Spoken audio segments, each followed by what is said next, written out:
confortável na cadeira da PCS. Tô tranquilaço aqui, bom pra caramba. Eu queria saber sobre os cargos, como é que é essa coisa dos cargos da política, né? Quando tu falou vereador, né, um deputado, tem como resumir que cada um tem que fazer? Claro. O que eu tenho que fazer como um vereador? O que eu tenho que fazer como um deputado federal, um presidente, alguma coisa assim? Como é que funciona essa Você parte? tem os cargos no âmbito legislativo, que são vereador, deputado estadual, deputado federal e senador. Ou seja, eles vão tanto legislar, fazer leis e também fiscalizar o executivo. O executivo são prefeito, governador, presidente da República. Então, a Câmara Legislativa, ela fiscaliza em cada âmbito seu. Então, o vereador fiscaliza o prefeito e cria as leis municipais. O deputado estadual, ele fiscaliza o governador e ele cria leis estaduais. E o deputado federal cria leis federais e fiscaliza a presidência. Resumidamente, é isso. Tá aí acima do presidente? Acima do presidente, Alexandre de Moraes. Rimos muito, fui preso, tô brincando. Mas cara, acima do presidente, de fato, não tem porque você tem uma divisão tripartite. Então, basicamente, o que deveria hoje ser a nossa democracia os poderes, eles são harmônicos entre si. Então, são freios e contrapesos. Então, a Constituição, ela é assim. Ela não faz com que o judiciário tenha um extremo poder, e também não faz com que o legislativo tenha um extremo poder, e o executivo também não. Então, são freios e contrapesos. Então, por exemplo, tem algumas coisas, bicho, que não entram na minha cabeça. Por exemplo, quem julga os ministros do STF? Pergunta pra você. Quem julga? Quem julga? Vai lá, pô, pode, você é faixa branca, pode responder qualquer coisa. Não, mas como é que eu te pergunto? Eu tô te perguntando, pô. Eu não sei. Então, é o Senado. Tá bom. É o Senado. Aham. Chuta quem julga os senadores. Não sei também. O STF. Ah, entendi. Então, mano, é jogo de compadre, pô. Sim. Eu nunca vou abrir o impeachment contra um ministro do STF, por quê? Porque o ministro tem STF que me julga. Sim. Então, assim, esses freios e contrapesos muitas vezes são para inglês ver. Então, assim, hoje você tem um congresso que o presidente do congresso é o presidente também do Senado, tá? O congresso é a união dos dois, Câmara e Senado. O Senado é um e a Câmara é outro, né? Deputados federais e senadores. Tem muita gente que fala assim, Nicolas, por que daqueles dois pratos, né, em cima do Congresso, né? Um que é virado pra cima e um que é virado pra lá. Tem vários. O mais legal que eu já ouvi, o significado é que ali é como se a brasa tivesse no prato virado pra cima, a brasa pegaria fogo. Quando a brasa tá colocada pra baixo, ela abafa o fogo, né? Ou seja, os deputados são mais enérgicos e os senadores, que é uma casa de seniors, né, de pessoas mais velhas, é uma casa mais revisora, moderadora. Então esse seria o sentido ali arquitetônico do Oscar Niemeyer, que inclusive eu odeio. Pra mim, Brasília poderia ser muito mais bonita. Aqueles prédios ali igual uma caixa de sapato. Você acredita? Eu nunca tive em Brasília. É legal, primeira vez que você vai é meio mágico, assim, é bacana. Mas sendo bem sincero, quem já viu, por exemplo, a Igreja Sagrada Família na Espanha, ou já foi ali em Londres, Paris, meu irmão, não dá pra comparar o Congresso americano, por exemplo, com o nosso Congresso. Assim, é vergonhoso, assim. Você olha os ministérios ali na esplanada, é um monte de caixa de sapato espelhada, e o nosso Congresso, aquele tem lá, é ridículo. Eu odeio arquitetura. Inclusive, o prédio do TSE é idêntico ao prédio do Partido Comunista na França, e ambos foram feitos por Oscar Niemeyer, que também era um comunista. Mas enfim, eu não tô falando que todo comunista faz coisa ruim não, tá? Eu sei... É isso que eu ia te perguntar, tu tem amigos de esquerda? Algum amigo teu que não deixou de falar contigo por ser direita? Peraí que tudo tem limite. Não, eu não tenho nenhum amigo de esquerda, mas eu já perdi colegas e amigos Uma coisa que eu vi também agora ultimamente também, que as pessoas deixam de falar com o pai, com a mãe, por política. Não, tu é direito, não se falam mais. Como assim? É isso que eu não consigo entender. Como é que uma pessoa não fala com outra, sendo da família, sendo ou filho, ou pai, ou mãe, avó, que não fala um com o outro, velho? É isso que eu não consigo entender. Mas vamos lá, vamos dividir. Eu já perdi um amigo também, um conhecido, né? Porque tu sabe, né, que amigos são poucos, né? E conhecidos são muitos. Mas eu perdi um conhecido que ele, quando eu me posicionei de uma maneira, ele deixou de falar comigo, não falava mais comigo, entendeu? Então, Verdun, vamos dividir. Primeiro, sobre a amizade. São Tomás de Aquino, ele fala que a amizade é você amar as mesmas coisas e você odiar as mesmas coisas. É impossível ser amigo de alguém que eu amo algo e ele odeia esse mesmo algo. Ou eu odeio algo e ele ama esse algo. Então, a amizade é isso. É basicamente você ter uma harmonia de propósitos. Então, como eu vou ser amigo de alguém, no meu caso, tá? De uma pessoa que defende matar crianças no ventre, que seja a favor do aborto. Eu não consigo. Porque isso fere não os meus galhos Se fosse ver eu como uma árvore, isso não tá ferindo os meus galhos, que ali você pode ter um ali maior, você corta e vai adaptando. Não, isso tá ferindo a minha raiz. Então, se a minha raiz ela é fundada, eu como cristão, ela é fundada biblicamente, tudo aquilo que vai contrário à Bíblia, eu preciso colocar isso como prioridade. Então eu não posso, por exemplo, ser amigo do inimigo de Deus. Eu não posso. E a Bíblia é muito claro quanto ao aborto, por exemplo. A Bíblia é muito claro com relação a pecados abomináveis, como, por exemplo, que não há perdão, que é o caso de quando você blasfema contra o Espírito Santo. Como que eu vou ser amigo da Madonna? Uhum. Ou seja, eu posso, como cristão, influenciá-la, eu posso ser luz na vida dela, claro. Mas a amizade, é como eu disse, ela depende de uma relação. Então, dentro mesmo do ciclo do próprio Jesus Cristo, onde ele tinha 12 discípulos, dentro dos 12 ele tinha os níveis de relacionamento dele.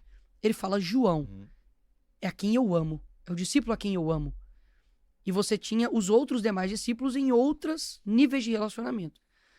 Então, a amizade, sobre a amizade, o meu posicionamento é esse. Com relação à família, eu acredito que é bíblico, né? Que a Bíblia fala que colocaria mãe contra filho, enfim.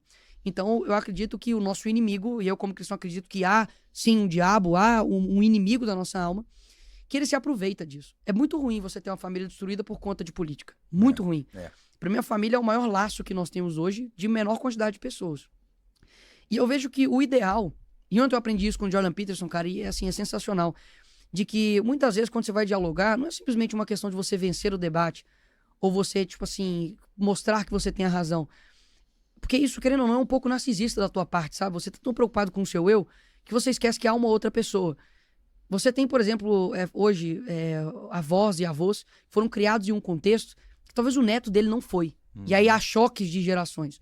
O vô talvez tenha um nível de disciplina muito alto e quer implementar isso no neto, mas não sabe como, porque ele não tem instrumentos pra isso, ele não entende as coisas que estão movimentando, ele não sabe o que é transgênero, pô. Ele não sabe o que é isso, ele não sabe o que é cultura woke, ele não sabe. Então ele olha e fala de um jeito. É o tipo tiozão do Zap. E já o neto, que tá num meio completamente diferente, ele fala, como que eu vou reagir a isso? O que que eu aconselho? Os dois deixarem de ser um pouco, digamos, narcisista nesse sentido, de olhar mais um pro outro, reconhecer o que estão de errado, o que tá correto, chegar num ponto de denominador comum e resolver. Porque a família, cara, no fim das contas, como você disse, quando não tiver mais ninguém, a família estará. E talvez se você, né, nem toda família, Verdun, ela é perfeita. Até mesmo porque nós somos seres imperfeitos. É impossível você criar uma ordem de qualquer coisa que seja perfeita. Por isso que todo lugar tem gente errada. Tenho certeza que no UFC tem gente errada. Claro, óbvio. Pô, na polícia militar, da mesma forma, na igreja. Locais assim que não deveriam ter pessoas ruins. Claro que tem. Tem. Óbvio porque nós somos imperfeitos. Por isso que a gente também não vai conseguir nunca fazer uma ordem social perfeita. Tipo, quando a esquerda fala que quer trazer um estado perfeito e todo mundo ficar igual, isso é paraíso, irmão. Isso nunca vai acontecer. Porque nós somos seres imperfeitos. Você não consegue criar nada que seja perfeito. Por exemplo, vou fazer um círculo perfeito aqui. Vou usar como é que fala? O compasso e tal. Se você der um zoom, você vai ver que na folha tem as imperfeições. Você só consegue criar a perfeição na matemática. Pronto. Isso aqui é igual a isso, dá um círculo. É verdade. Ou, que é o que Santo Agostinho defende, que você só consegue achar a perfeição em Deus. E aqui eu já finalizo a minha resposta. Isso é muito maneiro, velho. Sério. Entenda isso. Isso vai mudar a sua vida. Santo Agostinho, ele fala que há um modelo de perfeição. Um ciclo perfeito. E aí, quando você olha algo, e você tem que comparar com algo para poder ver se aquilo é ou não.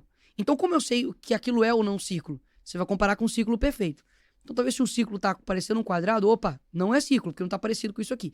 Ele é a sua referência de perfeição de algo. No caso, uma forma. O que eu acredito que Deus seja? A referência moral de tudo o que há. Então, quando eu paro pra pensar, isso é justo? Eu faço a comparação com ele, porque ele é a justiça. Opa, isso aqui não é justo, porque não tá parecido com ele. Isso aqui é bom? Deixa eu comparar com Cristo. Tá parecido? Então é bom. Ou seja, ele é a nossa referência moral. É aquilo que Dostoiévski fala, né, nos Irmãos Karamazov. Se não há Deus, tudo é permitido. Porque se não há um referencial de círculo, tudo pode ser círculo, pô. É verdade. Não tem um referencial. Então, se não há Deus, o mal não existe. O bem também não existe. E você fica sem um norte moral. Então, quando você olha essas questões familiares, políticas, cara, tenha um norte moral. Porque talvez é isso que tá faltando em você. é o norte moral pra chegar e falar, opa, peraí, eu tô sendo excessivo. Ou peraí, eu tô sendo errado. Eu tô querendo emplacar algo em cima na cabeça do meu filho que não tá certo. Ou você, como filho, tá querendo emplacar algo na cabeça do teu pai e não tá certo. Se o cara tem um bom argumento pra te dar e de repente tu tá contra o que ele tá falando, mas ele te argumentou muito bem. Sim. E tem que... Chega um momento que tu tem que se desculpar. Tu tem essa facilidade ou não? De te desculpar com alguém? Pô, pior que tu tem razão, desculpa, Claro, eu errei. cara, eu tenho zero dificuldade de falar assim, desculpa, eu errei. Eu também.